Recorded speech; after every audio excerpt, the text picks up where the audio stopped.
Chill. Ha. What's going on, sir? How are you? Good. Can you hear me? Yes, sir. Okay, cool.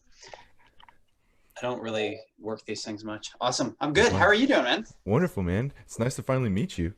Yeah, pleasure's mine. Of Thanks for having me on. It's Of cool. course. I appreciate you being on, man. Yeah, it's fun. Deadhead. I went to the Deadhead concert with the bubble pop singer. I can't remember what his name is. Meyer Oh, something. uh, Um, Mayor? John Mayer. Yeah, John Mayer. he Yeah, blew out. I think he blew out his appendix going so hard on stage actually during probably that. the acid. Probably the acid. Right? Maybe a little bit too much. Totally. That's funny. So things are good. Things are well for you? Yes, sir. Beautiful. Yeah, Good, man. good. It's How's your foot? good. Yeah, it's been getting 50% better every day. I just started being able to walk normally today, finally. But it's funny. I have tendonitis on the outside and then an infection on the inside. Oof. Tendonitis from the running, to infection from just like not taking care of a wound properly, I guess. I got too Man, confident in my ability to do it myself. that's some David Goggins shit there, dude. Good, Hey, good man. job. Thanks. Hey. Cool, man. So let's just jump right into it. I was just Cool. curious, could you guys or give us like a little rundown of who you are, like what you do and where you've been? Yeah, for sure. So my name's Dave DiLorenzo. I go by Delo. So what I have done and been doing for the last 30 years of my life is working my passion. And, I started out in the music business. You can kind of see over here, got a lot of accolades back when I Nice. worked in the music business. So I worked for Warner Brother Records and for a distributor for Warner Brother, and I worked for Maverick Records, and I worked for Madonna, and so a What? lot of different bands during that course of time. Got to like work person to person with Van Yeah. Halen and Aerosmith and Red Hot Chili Peppers. A lot of those, let's just say Great. legacy bands. Yeah. So. And I was only in my early 20s at that time, and I was living my passion and just having a good time. That being said, the music business, definitely took a turn for, let's just say, more online sort of stuff. And so the job just wasn't the same. It wasn't anything that I wanted to go live in the cold and work 80 hours a day, Yeah. literally. I had gotten that taste of that. So what I did is I took that passion and I put it into another a vehicle, and now I own an insurance company that is dedicated to the market of hospitality. And so Nice. we write a lot of bars, restaurants, concert venues, stuff like that. And it's nice because I have that background of hospitality. I've owned restaurants, I've owned nightclubs, and I can speak that language to people. And again, it's a vehicle to allow me to, let's just say, engage and associate with other like-minded people such as myself, whether it be, a businessman or woman that owns a place that is, as we get older in our 30s and 40s, we'll say late 30s and 40s, priorities, change, at least mine have. And if they don't, then maybe there's some work within us Yeah. that is coming down the forefront. So Hmm. I was a big drinker. On the basis of like I did some shit that I have no regrets, but let's just say not going to be doing that anymore. So Yes. so all that, my mindset, all that stuff changed, and I've get asked the question a lot because I run a lot, I work out a lot, I eat organically. I really focus and funnel in on what I put, inside of my body. And Hmm. then the real thing that's really kicked off in the last few years has been the focused end of what I do. And that's everything from breathing techniques to meditation to, cold therapy, hot therapy, all that sort of stuff that Yes. can seem very, and which I know you're into, which Yeah. can seem very overwhelming, Hmm. but if you just take baby steps and you take the stuff that you enjoy, doing something is going to be always better than not doing anything. Right. So And then like feeling the benefits of reaping the rewards of doing one thing, then you get curious, like what can I do to make myself even feel better? And then it yes, just kind of and builds. and if you're doing something within your passion and you're doing those other things that help you live that passion, help give you that energy, help you feel good, help you share love and positivity to others, then in my opinion, we're all doing our job as, what we're supposed to be doing here on, on Gaia, on Earth. Yeah. So, yeah. That's beautiful, man. That's really Thank you. beautiful. Thank you for sharing that, man. I actually, course. I would like to maybe in the future have you on to talk about like entrepreneurship, because that's Yeah. something that I'm super interested in. And I've always been like looking for somebody who has done it, who is willing to give some of that knowledge away. Love to. Excellent. I do it all the time. I speak at Local First, which is a local Arizona business community around here. Okay. And I might have to I check that speak out. at the college at GCU. I just did a speaking engagement there, and and at the end of the day, I'm no special to anybody else. It's just me sharing my story, what I've gone through, how I've done it, and if people can pick up certain nuggets of that and say, wow, this this dude did it, I can do it, and, Yeah. and just being here to help and to give back at this point. Yeah, I appreciate that. And it's all about being of service to other people. And like I think that's what makes me feel the best out of anything in the world. Yeah, Yeah. it does. And selfishly, it helps you too. I mean, Yes. I think a lot of people, they don't understand the relevancy of being good to others really gives you that love and that energy and that uplifting within yourself to be just amazing for you and all the stuff that you desire and want. And, for growth, it all comes from that. Right. Yeah. Yeah, That's no, beautiful. nobody ever got any better by being a dick. And Yeah. if that's the case, you're still a dick. Right. It's like, Yeah, I used to be a dick, and it didn't give me anywhere at all. I can tell you that much. Cool, you man. might think it does, but Right. no, it doesn't. Yes, I believe that to the fullest. Cool. So this specific podcast, I invited you on about gardening. And so before I get into my like specific gardening questions, Yeah. maybe another little bit of story of how you got into gardening, what led you to that, and like what rewards you're reaping from that right now. Yeah, so gardening is another form of focused meditation for me. It's one of Okay. these things where, I've always dreamed of having a garden, and, I grew up never having a garden, but I always loved it, and watching my grandmother, water her plants and do all that sort of stuff, but not ever realizing or understanding the mechanisms behind nature and what really happens. Hmm. And once I started to learn that and discover that, out of this flower comes this fruit or this vegetable, and you're watching it day in and day out, it's pretty fucking incredible. Like, you're just like, whoa. Yeah, I And could then imagine. you put that nature into your body, and your body processes it, and then it, and then through the sewage system becomes part of Earth again.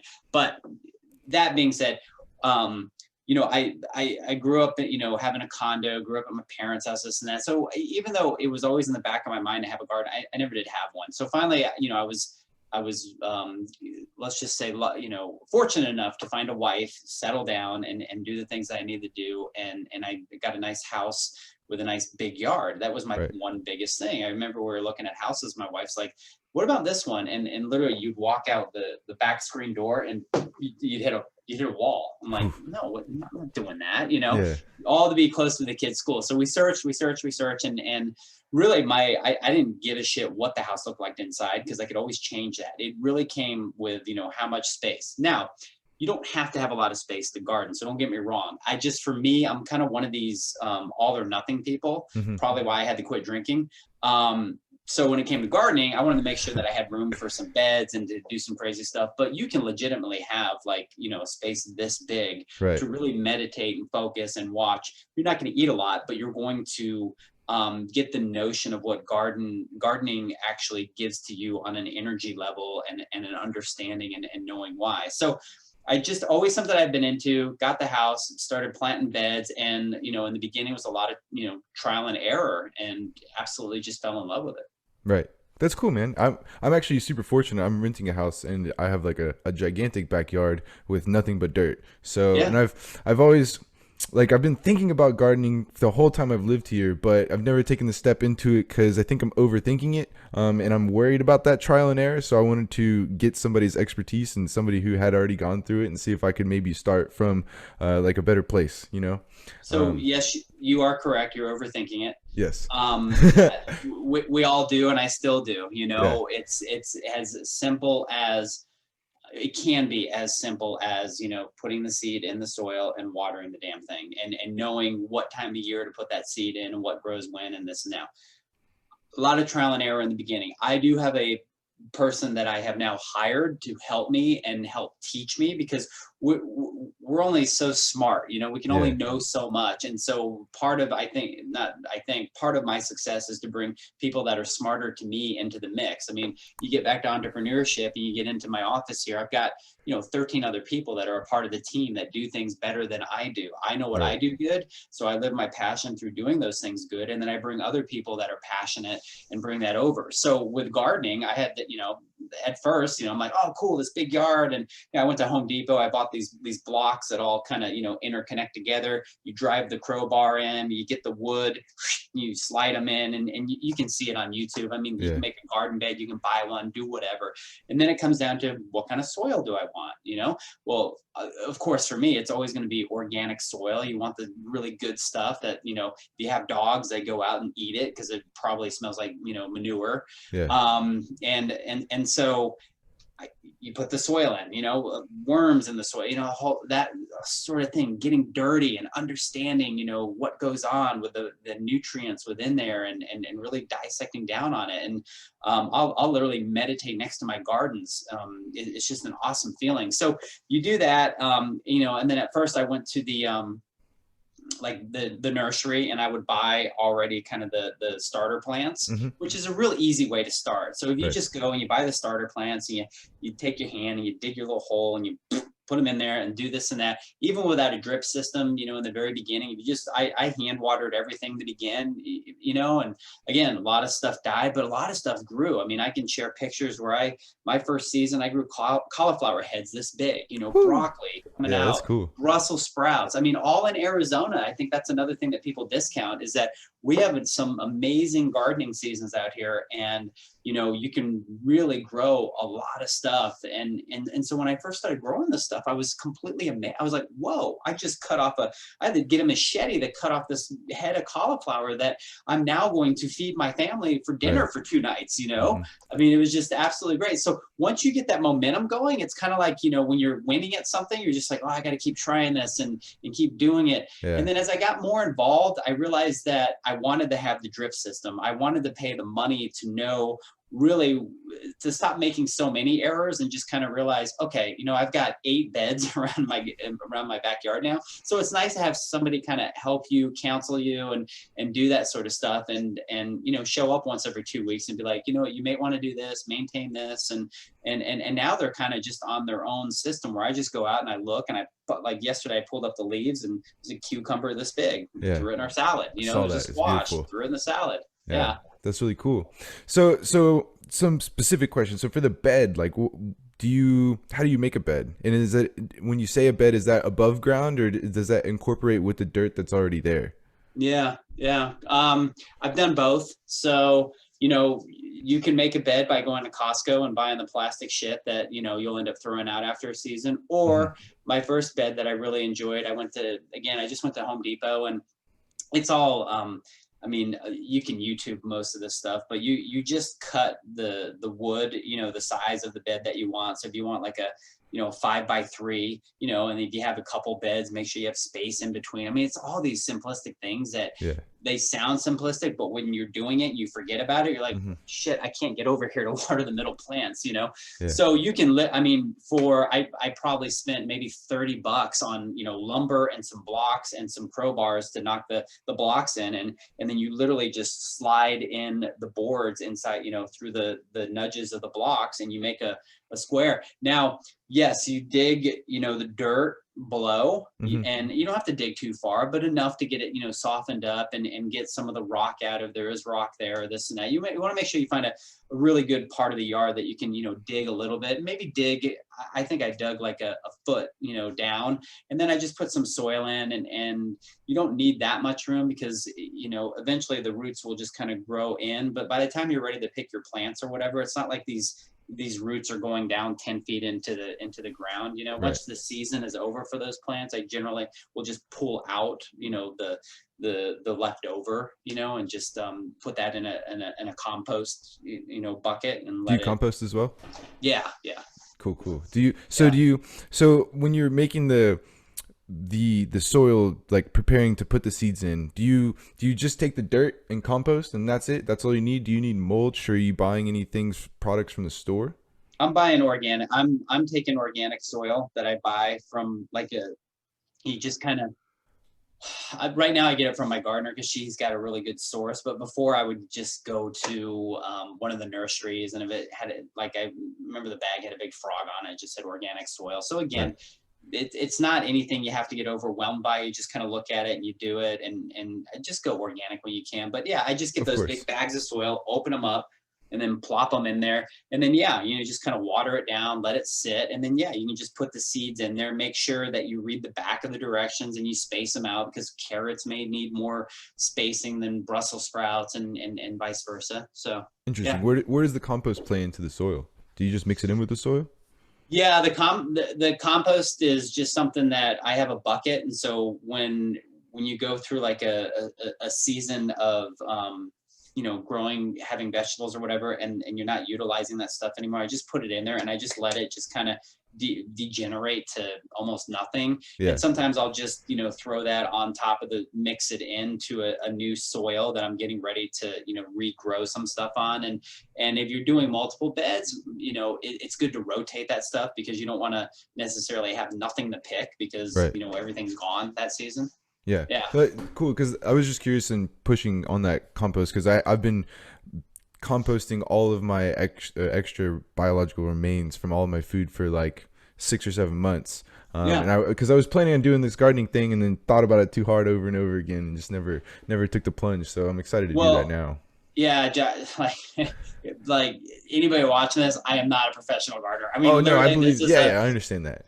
no. And it's funny because this is just like, I don't even know if I'm doing this shit right. All I can tell you is I can show you pictures of most amazing vegetables that I have been able to grow, and just through trial and error. So again, maybe none of us that are watching this are going to be, you know, farmers for a living, which is Hmm. cool. But if you just go out with the intention of just, you know, utilizing it as a time to get closer to the earth, and to have some of that quiet time, and to watch the bees come into the flowers, and know that, oh my God, there's so much life going on just in this little area. That right there is the enjoyment for gardening. It's not about, you know, how much can I grow, or being, you know, Mr. Gardener. It's about all the other things that I just talked about. Right. That's beautiful. Okay, I like the simplistic approach that you've taken to this. Is there like any other tools that you would recommend having on hand, like supplies? Yeah, I mean, if you get one on the ground, I mean, definitely when you're getting on your knees, it gets a little rough. So, you know, definitely get like knee pads, you know, Okay. stuff like that. They have like these big soft pads you can kind of kneel down on, and has your, you know, doing your stuff. You know, and just your normal like gardening tools, you know, stuff like that, to really, you know, get the soil going, but I mean, other than that, it's just really simple. I mean, Yeah. again, life is not made to be so complicated the way that we, including myself, will sometimes make things. When you just take a deep breath and you're just like, okay, you know what? I'm gonna go plant some seeds today. And then like this morning, I went out to my meditation area, and I got built 3 new garden beds, and I go and I meditate, and I thank the earth for, you know, the food that it's growing for me. And as I go out every morning, I'm like looking in the beds, and when you plant seeds, this is what's really cool, is you start to see like this little grass thing start coming out, and every day I'm checking on it, and I'm talking to it, I'm like, come on, grow, you know. Yeah, because And they can't hear you. yeah. Oh, they can hear you all right. Yeah. Yeah. And so it's cool, because you'll see like with my carrots, I can start to see just little green stuff start to, you know, to come out. I will say, in gardening, the one thing that I've had to, you know, keep practicing, and learn more of, and I think we all need to learn more of, no matter who you are, because we are earthlings, is patience. I mean, just, you know, I've got asparagus right now Yeah. it's going to take 2 years to grow, but that's okay. I go Yeah. out, talk to Wow. it every day. I mean, yeah, there's just some stuff that That's takes crazy. real quick, and some stuff takes forever. Will they live through the summer and like keep Yeah. growing? Oh yeah. Wow, that's Yeah. amazing. It's Okay. crazy. I've grown sweet potatoes. I've grown normal potatoes. I mean, some of the best potatoes you'll ever see. And then people look on my, like you have, if you look on my feed and you see when Farmer Delo comes to town, Yeah. I share a lot of the stuff that I pick and what we make with it and what we do. Like just today, I like right now is a great time for peppers, cucumbers, squash. I mean, all Okay. that stuff I'm picking out daily from the garden because I've been, blessed enough to have gone through a few cycles of gardening and I've got sweet potatoes I'll be picking out. So you'll be so amazed how much you'll learn and how much life that you can bring, to yourself and provide for yourself and your family. And if all of us gardened even just 20%, 20 to 50% of our own food and stop filling ourselves with so many of the chemicals, it can make a world of difference on your mind, on your body, on just all that stuff. So, the other night I picked the cucumber from the garden, brought it in, my wife's cutting it up and she's just like, and this isn't a new conversation. This is one that we have every time because sometimes I don't have cucumbers. We got to go to Sprouts, get the organic cucumbers, Right. but you can compare the two and even look at the organic cucumbers. And you would be remiss to think that those organic cucumbers are going to sit on the shelves for, a week or so without having some sort of film on them, and you can feel it and you can taste it and you got to wash those things really good. Whereas I pulled this thing right out of my backyard, you wash it off because you want to make sure you get the bug germs off or whatever, Right. but it's so crisp. It's just like nothing that you'll ever experience Yeah. in food. So it's cool. I'm super excited, and your excitement makes me excited. Yeah, I get So excited a lot. me too, man. So what do you have any problems with pests? Like, what do you have to do about those, or is Oh it yeah. just not a concern? Yeah. You know what? You thank the pest for being there. You love them into your life. You're gonna lose some of your shit. That's all Yeah. right. I mean, they're that's their role. Okay. I've had Do you just let little. it be? You just let it be. I mean, look, I've had these little and some people will be like, oh no, but I don't know, man. I just kind of like, I'm just really into just kind of letting things just take the way that they do. And yeah, I got little things that come in and they eat the leaves and I mean, what am I gonna do? I'm not gonna spray the shit with chemicals Yeah, and exactly. this and Yeah. that. Okay, we'll try again. But there are the little green like caterpillar ones that look like they have like horns on them. I Hmm. forget I think they're like horned caterpillars or whatever. Sometimes those little dudes will get in there and they will literally eat your plant in overnight, like That's an hour crazy. or two. So those guys I will take and I will replace, somewhere maybe in the back alley where they won't do any damage to my plants. But other than that, I just kind of let things go. I don't get as many pests as some people do. I mean, I've had rabbits come in and eat the watermelon and Yeah. this and that. So you just kind of deal with it as it comes. Okay. Yeah. Couple more questions for you. Do you put any effort or planning into companion planting, like planting similar things that like are homeostatic, or Hmm. what's that word that I'm looking And for? and Not yeah. parasitic. So there's certain flowers that I'll plant with certain vegetables Yeah, because those flowers will attract bees that will come pollinate the vegetables. that's smart. Okay. Yeah. So, a garden doesn't always necessarily have to be stuff that you eat. I mean, I have a lot of stuff that, I mean, and actually, side note, I plant a lot of herbs too. So we have basil, we have rosemary. I mean, all sorts of stuff like mint, stuff like that you can use, pretty much year round and put that in your foods or make tea. Oh my God, I did this amazing tea out of Yeah. hibiscus. I had Ooh, hibiscus. that I had that pink stuff that hibiscus you had on your flowers. story. Yeah, that's what I had in Okay. my story, and it's Yeah. these, and you dry these leaves out, and they're all crunchy, and then when you start to really see how this stuff's made, so like when you go to a restaurant, you're like, oh, I'll have the hibiscus tea, and it's red or whatever. Um, when you make that on your own, you get it. Like there's a connectivity of how this is made, and because most people probably We're think so that food and disconnected. tea magically appear, Yeah. right? Yeah. Yeah. Yeah. So, Hmm. but yeah, that's a lot of stuff that I'm still learning, like what plants can go with what vegetables, and again, when you plant beautiful flowers within your garden, it just makes it amazing to look at and be a part of. But there's a lot of studying to do on that end on my part for sure. Okay, interesting. With you said herbs. I read somewhere recently that you want to make sure that they don't flower, so that they keep producing the herb in the same taste that you want. How do you do that? Yeah, so I will pretty much pick my herbs before they get to that point. I'll pick Okay. or cut and do what I need to do so they don't get to the point of just, flowering out and being done.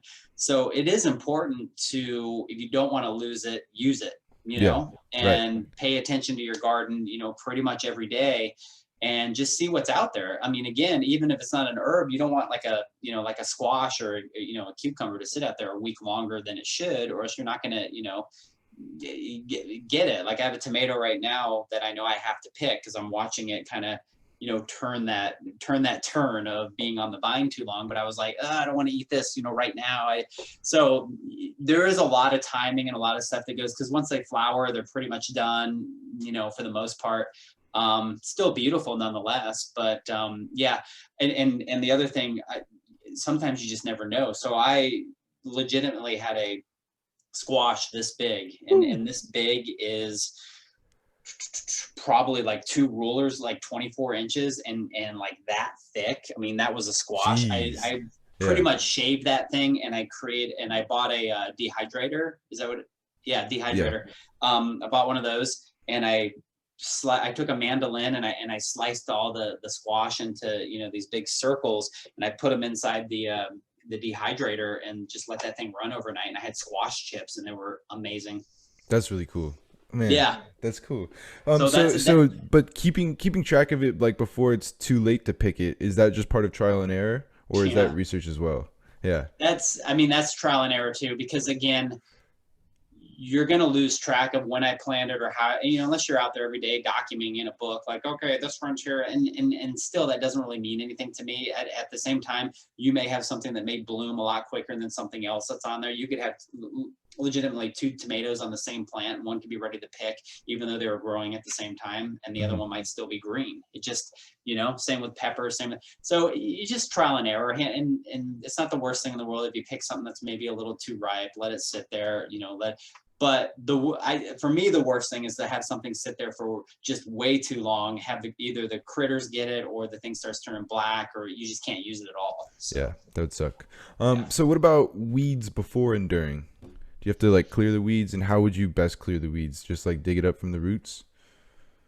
Yeah, weeds. I didn't have a lot of problem with weeds, and nor do I right now. I think when you're first starting to build a bed, and if it's in ground, Because you're um, digging up the ground anyways. you're digging up the ground, you're digging all that sort of stuff. I mean, weeds for me really few and, far in between. But if I do have some little weeds that are coming up in one of my bowls or something like that, I'll get down there and just kind of pull it out, or I'll just kind of let them grow if they're not overtaking it, Hmm. at all, and just kind of let the echo dome of nature just handle itself. Interesting. Okay. Yeah. Oh, okay. Let me make sure I got all these questions taken care of. I think we covered everything, man. I really appreciate you. That was awesome. Do you have any other little tidbits of information or wisdom that you've learned that we haven't shared so far? No, I think when you talk about, gardening specifically, um, if you're not a big gardener, but you want to get into watching life being created in front of you, and you want to have maybe that peaceful space in your, whether it be your apartment deck, or whether it be your house, or whether it be your parents' house, or whatever it is, create that space, create that area where you're planting with intention and with love, and you're using it as a meditative area to, help grow life. And then when you eventually do grow something that you can enjoy and eat, take that moment in and document it, not just in your mind, but maybe even journal about, what had gone on. And I think you'll have, if you're anything like me or you, I think you'll have this sweet addiction to wanting to do more. Yeah. And just like anything with what I do, if I really enjoy it, I just start blowing it out of the water. My wife's like, you went from one garden to, I mean, I've spent, and you don't have to spend a lot of money. It's not a lot of money to enjoy the very simplistic aspects. But at the end of the day, I spent thousands of dollars on garden beds and irrigation systems Yeah. and all that. but that's fine. That's what I enjoy. That's what I love. It's not about the money. It's about the enjoyment I get when I wake up in the morning and I'm, with the dogs and my coffee and I'm like, oh, what do I have today? Yeah. So I mean, and over time, it'll pay itself off anyways in food. yeah, that's the Yeah. goal. I mean, my goal would be to get 50%, if not more, of my vegetables. I mean, we're growing beds of lettuce right now. I mean, I can't even tell you how much, butter lettuce we buy at Sprouts. Yeah. And you can grow cucumbers, lettuce, tomatoes, squash, onions, celery, carrots. I mean, what else do you need in a salad? Yeah. It's like, it's perfect. That's freaking beautiful, man. Thank you so much Yeah. for sharing your information and your wisdom with us. I appreciate it. Yeah. I'll have to have you over to the garden. You can take a tour. I would love that. I would love that. And then we could go on a run too. Run with Done. Delo. Yep. Right out the Excellent. front door. As soon as the tendonitis is gone, we shall. Perfect. Cool, man. So before I let you go, do you have anything even completely separate? Do you have anything to promote to anybody? Send them to your page.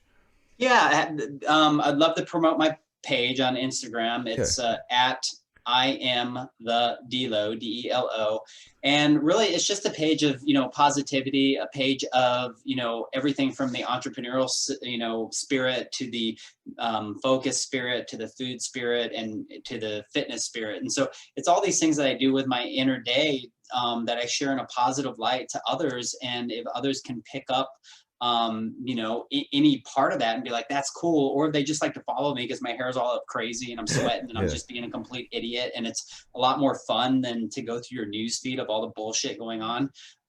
Then that's what I'm here for, is just to spread, love and positivity. And I do have a new ebook that I'm launching. It's called F It, and it's the 3F system, which is food, fitness, focus. Okay. And so that should be released probably beginning of December, and we'll be promoting that. And it's a free download. It's funny. So it's a free download, and it's literally, this is the cover. We're going over the final renditions, and I'm not kidding. It's about 72 pages of just stuff that I do and simplistic, helpful tips and everything like that. And I'm just excited for people to like what you're doing, which I have mad respect for and I love.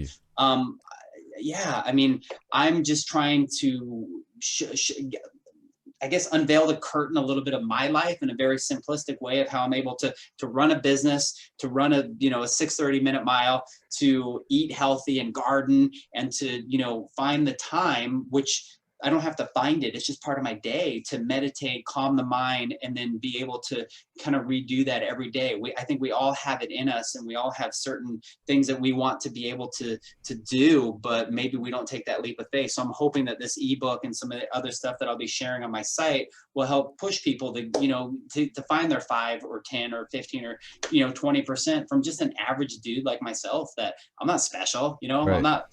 Yeah, that's the hopes that I have as well. Just trying to inspire people, bring them to the truth and healthiness of helping themselves and all that good stuff.